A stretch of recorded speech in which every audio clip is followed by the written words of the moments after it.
Disampaikan oleh Direktur Lalu Lintas Polda Sumsel, Kombes Pol Juni, bahwa pihaknya ini sudah menetapkan tersangka juru kejadian kecelakaan maut bis Sriwijaya Express sehingga menyebabkan puluhan penumpang bis mati di pagar alam, di mana tersangka juru kejadian tersebut ialah pemilik PO bis Sriwijaya Express berinisial XZ. Bahkan ini perkara tersebut sudah dilimpah ke tahap 1 oleh penyidik Direktorat Lalu Lintas Polda Sumsel pada minggu kemarin ke Kejaksaan Tinggi Sumsel. Penyidikan kasus celaka menonjol yang terjadi di Lematang Pagar Alam sampai saat ini sudah tahap 1 berkasnya, artinya sudah diajukan ke Kejaksaan.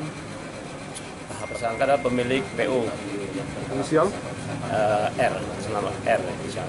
Dia dikenakan dengan sanksi apa itu, Pak? Sanksi pasal 359 junto 33.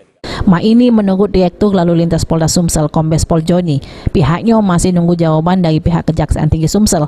Kagetnya kalau masih ada kekurangan, penyidik bakal melengkapi lagi berkas perkaranya. Namun kalau sudah dinyatakan lengkap, penyidik bakal melakukan ke tahap 2 limpah ke berkasnya.